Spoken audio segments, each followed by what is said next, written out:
প্রিয় শিক্ষার্থীবৃন্দ, আজকে আমরা এবিটিএ উচ্চ মাধ্যমিক টেস্ট পেপার 2022-এর ফিলোসফি বা যুক্তিবিদ্যার এমসিকিউ, এসিকিউ এবং ডিটিকিউ প্রশ্ন এবং উত্তর নিয়ে আলোচনা করব।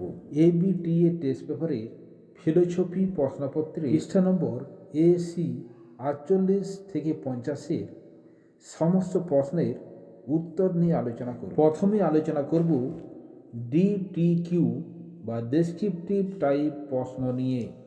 প্রশ্ন 1, নিরপেক্ষ বচন বলতে কী বোঝো? উদাহরণ সহযোগে বাক্য এবং বচনের পার্থক্য দেখাও। বচনে সংযোজকের কাজ কি? অ্যান্সার: যা সত্য বা মিথ্যা হয় তাই বচন। যেমন বিরাট হয় ক্রিকেটার একটি বচন। বচন ও বাক্যের পার্থক্য। পার্থক্য 1, বচন সত্য বা মিথ্যা হয়, কিন্তু সব বাক্য সত্য বা মিথ্যা হয় না। যেমন প্রশ্নবোধক বাক্য সত্য বা মিথ্যা নয়। পার্থক্য 2, বচনের 4টি অংশ থাকে, যথা পরিমাণক, সংযোজক, উদ্দেশ্য এবং বিধেয়, কিন্তু বাক্যের 4টি অংশ নাও থাকতে পারে। পার্থক্য 3, বচনের হওয়া ক্রিয়াপদ সর্বদা বর্তমান কালের হয়, কিন্তু বাক্যের যে কোনো কালের হতে পারে। পার্থক্য 4, সব বচনই বাক্য, কিন্তু সব বাক্য বচন নয়। সব বচনের মধ্যে বাক্যের ধর্ম থাকে, কিন্তু সব বাক্যের মধ্যে বচনের ধর্ম থাকে না। পার্থক্য 5, বাক্য 5 প্রকার হতে পারে: বিবৃতিমূলক, প্রশ্নবোধক, আদেশসূচক, বিস্ময়সূচক এবং ইচ্ছা প্রকাশক, কিন্তু শুধুমাত্র বিবৃতিমূলক বাক্যই বচন হয়। পার্থক্য 6, বাক্য একটি শব্দ বা একাধিক শব্দ নিয়ে তৈরি হতে পারে, কিন্তু বচন কমপক্ষে 3টি শব্দ নিয়ে তৈরি হয়। পার্থক্য 7, প্রত্যেকটি বচনে গুণ ও পরিমাণ পরিষ্কারভাবে উল্লেখ করতে হয়, কিন্তু বাক্যে উল্লেখ না করলেও চলে। পার্থক্য 8, বাক্যের ব্যাপ্তি বচনের থেকে অনেক বেশি, কিন্তু বচনের ব্যাপ্তি বাক্যের থেকে অনেক কম। প্রশ্নের শেষাংশ: সংযোজকের কাজ।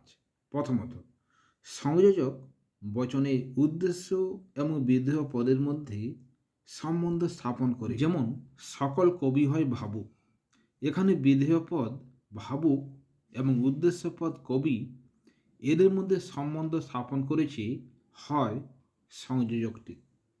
দ্বিতীয়ত, নিরপেক্ষ বচনের সংযোজক গুরুত্বপূর্ণ ভূমিকা পালন করে, কারণ সংযোজক না থাকলে উদ্দেশ্য এবং বিধেয় পদের মধ্যে সংযোগ স্থাপন করা যেত না।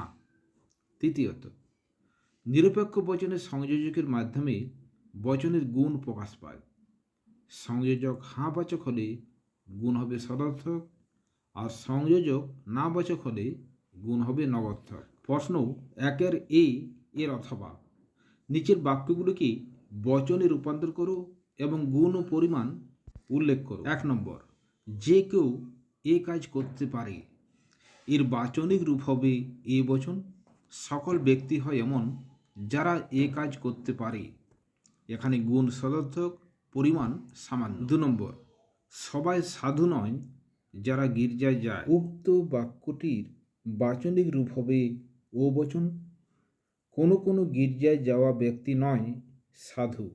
গুণ নগর্থক, পরিমাণ বিশেষ। 3 নম্বর, সাদা বাঘ আছে। এর বাচনিক রূপ হবে আই বচন।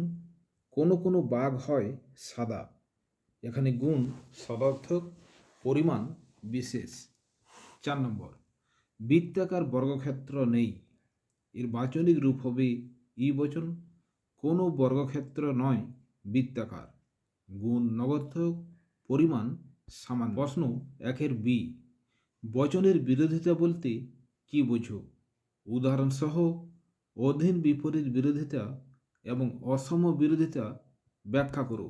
অ্যান্সার: একই উদ্দেশ্য এবং একই বিধেয় বিশিষ্ট দুটি বচনের মধ্যে যদি গুণের বা পরিমাণের বা গুণ ও পরিমাণের পার্থক্য থাকি, তাহলে সেই দুটি বচনের পারস্পরিক সম্বন্ধকে বচনের বিরোধিতা বলে। অধীন বিপরীত বিরোধিতা। একই উদ্দেশ্য এবং একই বিধেয় বিশিষ্ট দুটি সামান্য বচনের মধ্যে যদি গুণের পার্থক্য থাকি, তাহলে সেই দুটি বচনের পারস্পরিক সম্বন্ধকে বিপরীত বিরোধিতা বলে। যেমন এ বচন সকল যুদ্ধ হয় ধ্বংসাত্মক, ই বচন কোনো যুদ্ধ নয় ধ্বংসাত্মক। একই উদ্দেশ্য এবং একই বিধেয় বিশিষ্ট উক্ত সামান্য বচন দুটির মধ্যে গুণের পার্থক্য থাকায় বচন দুটির পারস্পরিক সম্বন্ধ হল বিপরীত বিরোধিতা। অসম বিরোধিতা। একই উদ্দেশ্য এবং একই বিধেয় বিশিষ্ট দুটি বচনের মধ্যে যদি পরিমাণের পার্থক্য থাকি, তাহলে সেই দুটি বচনের পারস্পরিক সম্বন্ধকে অসম বিরোধিতা বলে। যেমন এই বচন সকল দেশ হয় যুদ্ধবাজ, আই বচন কোনো কোনো দেশ হয় যুদ্ধবাজ, ই বচন কোনো বাঘ নয় তৃণভোজী, ও বচন কোনো কোনো বাঘ নয় তৃণভোজী। একই উদ্দেশ্য এবং একই বিধেয় বিশিষ্ট বচন দুটোর মধ্যে পরিমাণের পার্থক্য থাকায় বচন দুটির পারস্পরিক সম্বন্ধ হল অসম বিরোধিতা। প্রশ্ন 1 বি এর অথবা বচনের বিরোধিতার বৈশিষ্ট্যগুলো কি কি? এ প্রসঙ্গে বিপরীত ও বিরুদ্ধ বিরোধিতা উদাহরণ সহ ব্যাখ্যা করুন। বচনের বিরোধিতার বৈশিষ্ট্য। বৈশিষ্ট্য 1, বচনের বিরোধিতা দুটো নিরপেক্ষ বচনের মধ্যে হয়। 2 নম্বর, বচন দুটো একই উদ্দেশ্য এবং একই বিধেয়পদ বিশিষ্ট হবে। 3 নম্বর, বচন দুটির মধ্যে গুণ কিংবা পরিমাণ কিংবা গুণ ও পরিমাণের পার্থক্য থাকবে। 4 নম্বর, বচনের বিরোধিতায় আবদ্ধ বচন দুটির মধ্যে একটি সত্যতা বা মিথ্যাত্বের ভিত্তিতে অন্য বচনটির সত্যতা বা মিথ্যাত্ব অনুমান করা হয়। বিপরীত বিরোধিতা। একই উদ্দেশ্য এবং একই বিধেয়পদ বিশিষ্ট দুটি সামান্য বচনের মধ্যে যদি গুণের পার্থক্য থাকে, তাহলে সেই বচন দুটির পারস্পরিক সম্বন্ধকে বিপরীত বিরোধিতা বলে। যেমন সকল যুদ্ধ হয় ধ্বংসাত্মক, ই বচন কোনো যুদ্ধ নয় ধ্বংসাত্মক। এখানে একই উদ্দেশ্য ও একই বিধেয় বিশিষ্ট উক্ত সামান্য বচন দুটির মধ্যে গুণের পার্থক্য থাকায় বচন দুটির পারস্পরিক সম্বন্ধ হল বিপরীত বিরোধিতা। বিরুদ্ধ বিরোধিতা। একই উদ্দেশ্য এবং একই বিধেয়পদ বিশিষ্ট দুটি বচনের মধ্যে যদি গুণ এবং পরিমাণের পার্থক্য থাকে, তাহলে সেই দুটি বচনের পারস্পরিক সম্বন্ধকে বিরুদ্ধ বিরোধিতা বলে। যেমন এ বচন সকল ব্যাধি হয় কষ্টকর, ও বচন কোনো কোনো ব্যাধি নয় কষ্টকর। এখানে একই উদ্দেশ্য এবং একই বিধেয়পদ বিশিষ্ট বচন দুটির মধ্যে গুণ ও পরিমাণের পার্থক্য থাকায় বচন দুটির পারস্পরিক সম্বন্ধ হল বিরুদ্ধ বিরোধিতা। প্রশ্ন 1 সি, আবর্তন কাকে বলে? আবর্তনের নিয়মগুলি বলো এবং উদাহরণ দিয়ে বুঝিয়ে দাও। দৃষ্টান্তের সাহায্যে সরল আবর্তন এবং সীমিত আবর্তনের পার্থক্য ব্যাখ্যা করো। যে অমাধ্যম অনুমানে যুক্তিবাক্যের উদ্দেশ্য ও বিধেয়কে সিদ্ধান্তে যথাক্রমে বিধেয় এবং উদ্দেশ্য করা হয়, গুণের পরিবর্তন না করে তাকে আবর্তন বলে। আবর্তনের নিয়ম। 1 নম্বর, যুক্তিবাক্যের উদ্দেশ্য সিদ্ধান্তে বিধেয় হবে। 2 নম্বর, যুক্তিবাক্যের বিধেয়পদ সিদ্ধান্তে উদ্দেশ্য হবে। 3 নম্বর, যুক্তিবাক্য এবং সিদ্ধান্তের গুণ অভিন্ন হবে। 4 নম্বর, যে পদ যুক্তিবাক্যে বাপ্য নয় সেই পদ সিদ্ধান্তে বাপ্য হবে না। যেমন সকল পরীক্ষা হয় কঠিন, অতএব আই বচন কোনো কোনো কঠিন জিনিস হয় পরীক্ষা। আবর্তনের নিয়ম অনুযায়ী প্রদত্ত উদাহরণেই যুক্তিবাক্যের উদ্দেশ্য পদ পরীক্ষা সিদ্ধান্তে বিধেয় হয়েছে, যুক্তিবাক্যের বিধেয় পদ কঠিন সিদ্ধান্তে উদ্দেশ্য হয়েছে। যুক্তিবাক্য এবং সিদ্ধান্তের গুণ অভিন্ন রয়েছে। যুক্তিবাক্যে যে পদ বাপ্য হয়নি এখানে কঠিন, সিদ্ধান্তে সেই পদ বাপ্য হয়নি। এখানে এ বচনের আবর্তন হলো আই বচন। সরল আবর্তন এবং অসম বা সীমিত আবর্তনের পার্থক্য এক, সরল আবর্তনেই যুক্তিবাক্য এবং সিদ্ধান্তের মধ্যে পরিমাণের কোনো পার্থক্য থাকে না, কিন্তু সীমিত আবর্তনে যুক্তিবাক্য এবং সিদ্ধান্তে পরিমাণের পার্থক্য থাকে। 2 নম্বর, সাধারণত ই বচনের সরল আবর্তন ই বচন এবং আই বচনের সরল আবর্তন আই বচন, কিন্তু সীমিত আবর্তনে এ বচনের সীমিত আবর্তন আই বচন। 3 নম্বর, সরল আবর্তন সদর্থক বচনের মধ্যে যেমন হয় তেমনি নগর্থক বচনের মধ্যেও হয়, কিন্তু সীমিত আবর্তন শুধুমাত্র সদর্থক বচনের মধ্যে হয়। সি এর অথবা বিবর্তন কাকে বলে? বিবর্তনের গুণ ও পরিমাণের নিয়মগুলি উল্লেখ করো। নিচের বাক্যগুলির আবর্তন করো। যে অমাধ্যম অনুমানে যুক্তিবাক্যের উদ্দেশ্য পদকে সিদ্ধান্তে উদ্দেশ্য হিসাবে এবং যুক্তিবাক্যের বিধেয় পদের বিরুদ্ধ পদকে সিদ্ধান্তে বিধেয় করা হয় এবং যুক্তিবাক্য ও সিদ্ধান্তের গুণের পরিবর্তন হয় তাকে বিবর্তন বলে। বিবর্তনের গুণের নিয়ম: যুক্তিবাক্য এবং সিদ্ধান্তের গুণ ভিন্ন হবে, অর্থাৎ যুক্তিবাক্য সদর্থক হলে সিদ্ধান্ত নগর্থক এবং যুক্তিবাক্য নগর্থক হলে সিদ্ধান্ত সদর্থক হবে। পরিমাণের নিয়ম: যুক্তিবাক্য এবং সিদ্ধান্তের পরিমাণ অভিন্ন হবে, অর্থাৎ যুক্তিবাক্য সামান্য হলে সিদ্ধান্ত সামান্য এবং যুক্তিবাক্য বিশেষ হলে সিদ্ধান্ত বিশেষ হবে। প্রশ্নের শেষাংশ আবর্তন। 1 নম্বর, শিশুরা ছাড়া আর কেউ সরল নয়, এর বাচনিক রূপ হবে এ বচন। সকল সরল ব্যক্তি হয় শিশু, আবর্তন আই বচন। কোনো কোনো শিশু হয় সরল। 2 নম্বর, অসৎ ব্যক্তিরা কদাচিৎ সুখী হয়, এর বচন হবে ও বচন। কোনো কোনো অসৎ ব্যক্তি নয় সুখী, আবর্তন ও বচনের বৈধ আবর্তন সম্ভব নয়। 3 নম্বর, চকচকে এমন সকল বস্তু সোনা নয়, এর বচন হবে ও বচন। কোনো কোনো চকচকে বস্তু নয় সোনা, আবর্তন ও বচনের বৈধ আবর্তন সম্ভব নয়। 4 নম্বর, কোনো মাছ পাখি নয়, এর বচন হবে ই বচন।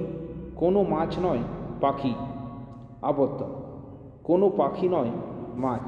প্রশ্ন 1 ডি, নিচের যুক্তিগুলিকে আদর্শ আকারে রূপান্তর করে তাদের মূর্তি এবং সংস্থান উল্লেখ করো এবং বৈধতা বিচার করো। 1 নম্বর, তিনি শিক্ষক নন কারণ তিনি সুবক্তা নন, শুধুমাত্র শিক্ষকরাই সুবক্তা হন। উক্ত যুক্তিটির তর্কবিদ্যা সম্মত আকার হবে এরকম: সিদ্ধান্ত ই বচন, তিনি নন সুবক্তা। অপ্রধান যুক্তিবাক্য ই বচন, তিনি নন শিক্ষক। প্রধান যুক্তিবাক্য এ বচন, সকল সুবক্তা হয় শিক্ষক। উক্ত যুক্তিতে হেতুপদ প্রধান যুক্তিবাক্যে বিধেয় হিসাবে এবং অপ্রধান যুক্তিবাক্যে বিধেয় হিসাবে আছে, কাজেই এটি দ্বিতীয় সংস্থানের অন্তর্গত। বিচার: উক্ত যুক্তিটি বৈধ হয়েছে। এখানে নিরপেক্ষ ন্যায়ের সকল নিয়মকে যথাযথভাবে মেনে সিদ্ধান্ত গঠন করা হয়েছে। যুক্তিতে ন্যায়ের কোনো নিয়মকে লঙ্ঘন করা হয়নি। এটি দ্বিতীয় সংস্থানের একটি বৈধ যুক্তি। বৈধ মূর্তির নাম হল ক্যামেস্ট্রেস। 2 নম্বর, মালদা পশ্চিমবঙ্গের অন্তর্গত, মুম্বাই পশ্চিমবঙ্গের অন্তর্গত নয়, সুতরাং মুম্বাই মালদার অন্তর্গত নয়। প্রদত্ত যুক্তিটির যুক্তিবিদ্যার সম্মত রূপ হবে এরকম: সিদ্ধান্ত ই বচন, মুম্বাই নয় মালদার অন্তর্গত। অপ্রধান যুক্তিবাক্য ই বচন, মুম্বাই নয় পশ্চিমবঙ্গের অন্তর্গত। প্রধান যুক্তিবাক্য এ বচন, মালদা হয় পশ্চিমবঙ্গের অন্তর্গত। বিচার: উক্ত যুক্তিটি অবৈধ হয়েছে। এখানে নিরপেক্ষ ন্যায়ের একটি নিয়মকে লঙ্ঘন করেছে। নিয়মটি হল, প্রত্যেকটি নিরপেক্ষ ন্যায়ে 3টি পদ থাকবে, কিন্তু প্রদত্ত যুক্তিতে 3-এর বেশি অর্থাৎ 4টি পদ আছে। এই 4টি পদ হল মালদা, পশ্চিমবঙ্গের অন্তর্গত, মুম্বাই এবং মালদার অন্তর্গত। কাজেই যুক্তিটি ন্যায়ের নিয়ম লঙ্ঘন করায় অবৈধ হয়েছে। এখানে চারিপদ ঘটিত দোষ ঘটেছে। প্রশ্ন দিয়ে অথবা নিম্নলিখিত বিষয়গুলি সম্পর্কে উপযুক্ত উদাহরণ সহকারে সংক্ষিপ্ত টিকা লিখো। অবৈধ পক্ষদোষ। 2 নম্বর, নগর্থক আশ্রয় বাক্যজনিত দোষ। এই প্রশ্নগুলো কমন কোশ্চেন, তোমরা নিরপেক্ষ ন্যায় থেকেই এর উত্তর পেয়ে যাবে। এখানে লিখবে অবৈধ পক্ষদোষ কী, কখন হয়, একটি উদাহরণ এবং তার ব্যাখ্যা। প্রশ্ন 1-এর ই, মিলের সহপরিবর্তন পদ্ধতিটি আলোচনা করো। সংজ্ঞা, আকার, দৃষ্টান্ত, সুবিধা এবং অসুবিধা দুটো করে। এটিও কমন কোশ্চেন। এর উত্তর তোমরা মিলের পরীক্ষামূলক পদ্ধতি চ্যাপ্টার থেকে পেয়ে যাবে। প্রশ্ন ইয়ের অথবা যখনই মিস্টার এক্স কোনো বিয়ের উৎসবে যোগ দেন তখনই তার কোনো না কোনো কষ্ট হয়, সুতরাং বিয়ের উৎসব পরিহার্য। পদ্ধতিতে ব্যাখ্যা করো, চিহ্নিতকরণ, সংজ্ঞা, আকার, সুবিধা এবং অসুবিধা দুটি করে। এখানে ব্যতিরেকি পদ্ধতি প্রয়োগ করা হয়েছে। ব্যতিরেকি পদ্ধতির সংজ্ঞা, আকার, সুবিধা অসুবিধাগুলো তোমরা বই থেকে একটু লিখে নেবে। এরপর এমসিকিউ প্রশ্ন নিয়ে আলোচনা করব। প্রশ্ন 1, একটি আদর্শ নিরপেক্ষ বচনের অংশ কয়টি? অংশ 4টি। 2 নম্বর, সব বচনেই কি? সব বচনে বাক্য। প্রশ্ন 3, প্রত্যেকটি নগর্থক বচনে ড্যাশ পদ অবশ্যই বাক্য হয়। বিধেয় পদ। 4 নম্বর, অধীর বিপরীত বিরোধিতা হয় কি বচনের মধ্যে? আই এবং ও বচনের মধ্যে। 5 নম্বর, বচনের বিরোধানুমান হল এক প্রকার অমাধ্যম অনুমান। প্রশ্ন 6, ই বচনের বিবর্তনের আবর্তিত বচন কি হবে? ই বচনের বিবর্তন করলে পাওয়া যাবে এ বচন, এ বচনের আবর্তন আই বচন, তাহলে অ্যান্সার হবে আই বচন। প্রশ্ন 7, একই উদ্দেশ্য ও বিধেয় বিশিষ্ট দুটি সামান্য বচনের মধ্যে যে বিরোধিতা অবস্থান করে তাকে কি বলা হয়? এখানে অ্যান্সার হবে বিপরীত বিরোধিতা। প্রশ্ন 8, যদি ই বচন মিথ্যা হয় তাহলে একই উদ্দেশ্য ও বিধেয় যুক্ত এ বচনের সত্যমূল্য কি হবে? ই বচন মিথ্যা হলে এ বচন অনিশ্চিত হবে। প্রশ্ন 9, নিরপেক্ষ ন্যায়ের সংস্থানের সংখ্যা হলো কয়টি? 4টি। প্রশ্ন 10, ডিমারিস মূর্তিটি বৈধ হয় কোন সংস্থানে? 4র্থ সংস্থানে। প্রশ্ন 11, নিরপেক্ষ বচনের অংশ কয়টি? 4টি। প্রশ্ন 12, সম্বন্ধ অনুসারে বচন 2 প্রকার, কি কি? সাপেক্ষ এবং নিরপেক্ষ। প্রশ্ন 13, বিবর্তন কোন অবরোহের অন্তর্গত? অমাধ্যম অনুমান। প্রশ্ন 14, বস্তুগত বিবর্তনের প্রবর্তক কে? বেইন। প্রশ্ন 15, কেবলমাত্র শিশুরা শান্ত বাক্যটির তর্কবিদ্যা সম্মত রূপ হবে কি? অ্যান্সার হবে এ বচন, সকল শান্ত ব্যক্তি হয় শিশু। প্রশ্ন 16, বচনের আকার বলতে বোঝায় বচনের কাঠামো বা বচনের গঠন কি? Option D. প্রশ্ন 17, বাঁচতে কে না চায় বাক্যটি বচনে রূপান্তর করলে কি হবে? এ বচন হবে। প্রশ্ন 18, সাপেক্ষ বচন হল শর্তাধীন। Option A. প্রশ্ন 19, আরোহ অনুমানের সর্বপ্রধান বৈশিষ্ট্যটি হল সামান্যীকরণ নাকি আরোহমূলক লাভ? এখানে অ্যান্সার হবে আরোহমূলক লাভ। প্রশ্ন 20, সাদৃশ্য কোন অনুমানের ভিত্তি? সাদৃশ্য উপমা যুক্তির ভিত্তি। প্রশ্ন 21, লৌকিক আরোহ অনুমানকে শিশুসুলভ কে বলেছেন? দার্শনিক বেকন। প্রশ্ন 22, আরোহ অনুমানের বস্তুগত ভিত্তি কি? বস্তুগত ভিত্তি হল পর্যবেক্ষণ এবং পরীক্ষণ। প্রশ্ন 23, দ্বৈত অন্বয়ী পদ্ধতিটি হল অন্বয়ী নাকি যুগ্ম পদ্ধতি? এখানে অ্যান্সার হবে যুগ্ম পদ্ধতি। প্রশ্ন 24, মিলে যে পদ্ধতিতে কাকতালীয় দোষ হয় সেটি হল ব্যতিরেকি পদ্ধতি। Option B. এরপর এসএকিউ বা শর্ট অ্যান্সার টাইপ কোশ্চেন নিয়ে আলোচনা করব। প্রশ্ন 1, বচন কি যা সত্য বা মিথ্যা হয় তাই বচন? যেমন নরেন্দ্র মোদী হন ভারতের প্রধানমন্ত্রী, এটি সত্য তাই এটি বচন। 2 নম্বর, অসম বিরোধিতার সত্যতার নিয়মটি লিখো। সামান্য বচন সত্য হলেই বিশেষ বচন সত্য হবে, কিন্তু বিশেষ বচন সত্য হলে সামান্য বচন অনিশ্চিত হবে। প্রশ্ন 2 অথবা, যদি এ বচন সত্য হয় তবে এর বিরুদ্ধ বচনের অসম বিরোধী বচনের সত্য মূল্য কী হবে? যদি এ বচন সত্য হয় তাহলে এর বিরুদ্ধ বচন হবে ও বচন, ও বচনের অসম বিরোধী বচন হবে ই বচন। তাহলে এ সত্য হলে ই বচন মিথ্যে হবে, অতএব অ্যান্সার হবে মিথ্যে। 3 নম্বর, বচনের বিরোধিতার দুটো শর্ত কী কী? 1 নম্বর, বচন দুটি একই উদ্দেশ্য এবং একই বিধেয় বিশিষ্ট হবে। 2 নম্বর, বচন দুটোর মধ্যেই গুণ কিংবা পরিমাণ কিংবা গুণ ও পরিমাণের পার্থক্য থাকবেই। প্রশ্ন 4, আবর্তনের বাপ্যতা সংক্রান্ত নিয়মটি কী? যে পদ যুক্তিবাক্যে বাপ্য নয় সেই পদ সিদ্ধান্তে বাপ্য হবে না।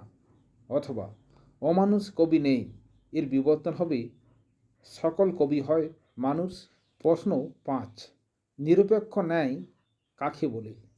যে মাধ্যম অনুমানে পরস্পর সম্পর্কিত দুটি নিরপেক্ষ যুক্তিবাক্যকে ভিত্তি করে অনধিক ব্যাপক একটি সিদ্ধান্ত অনিবার্যভাবে নিশ্চিত হয় তাকে নিরপেক্ষ ন্যায় বলে। প্রশ্ন 6, অমাধ্যম অনুমান এবং ন্যায় অনুমানের মধ্যে পার্থক্য করো।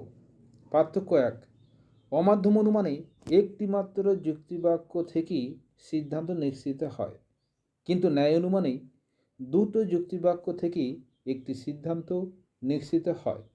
পার্থক্য 2, অমাধ্যম অনুমানের সিদ্ধান্ত প্রধান যুক্তিবাক্য থেকে সরাসরি নিশ্চিত হয়, কিন্তু নিরপেক্ষ ন্যায়ের সিদ্ধান্ত প্রধান যুক্তিবাক্য থেকেই সরাসরি নিশ্চিত হয় না। প্রশ্ন 7, বচনে প্রকাশ করো ছাত্ররা উপস্থিত। বচন হবে আই বচন, কোনো কোনো ছাত্র হয় উপস্থিত। প্রশ্ন 8, সাপেক্ষ বচন কাকে বলে? যে বচন শর্তযুক্ত তাকে সাপেক্ষ বচন বলে।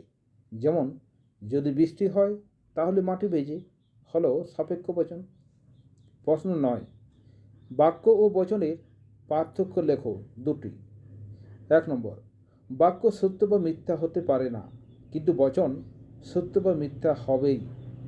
পার্থক্য 2, বাক্যে 4টি অংশ থাকতে পারে নাও থাকতে পারে, কিন্তু বচনে 4টি অংশ অর্থাৎ পরিমাণ, উদ্দেশ্য, বিধেয় এবং সংযোজক থাকবেই। প্রশ্ন 10, এরিস্টটলের বিরোধ চতুষ্কোণটি আঁকো। বিরোধ চতুষ্কোণটি এই রকম। প্রশ্ন 11, বিরোধানুমান কাকে বলে? বচনের বিরোধিতায় আবদ্ধ দুটি বচনের মধ্যে একটির সত্যতা বা মিথ্যাত্বের ভিত্তিতে অন্য বচনটির সত্যতা বা মিথ্যাত্ব অনুমান করা হলো বিরোধানুমান। প্রশ্ন 12, আরোহ অনুমানের সিদ্ধান্তটি কিরূপ বচন? আরোহ অনুমানের সিদ্ধান্ত সার্বিক সংশ্লেষক বচন। প্রশ্ন 13, আরোহ অনুমানের বস্তুগত ভিত্তিগুলি কী কী? বস্তুগত ভিত্তি হল পর্যবেক্ষণ এবং পরীক্ষণ। প্রশ্ন 13 অথবা, প্রকৃতির একরূপতা নিয়ম কাকে বলে? যে নীতিতে বলা হয় প্রকৃতি সম অবস্থায় সম আচরণ করে তাকে প্রকৃতির একরূপতা নিয়ম বলে। প্রশ্ন 14, সামান্যীকরণ কি?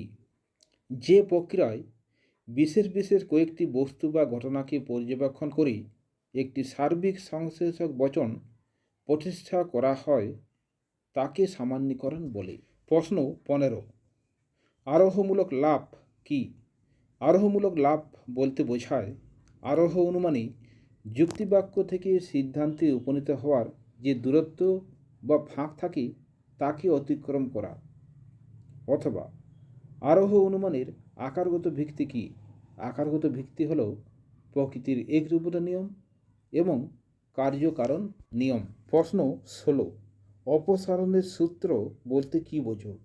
যে সূত্রের সাহায্যে কার্যকারণ সম্পর্কের সঙ্গে যুক্ত নয় এমন অপ্রাসঙ্গিক বিষয়কে বর্জন করা হয় তাকে অপসারণের সূত্র বলে।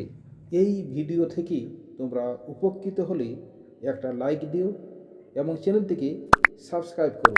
আর পাশের বেল আইকনটি বাজিয়ে দাও এই সংক্রান্ত ভিডিওর নোটিফিকেশন পাওয়ার জন্য।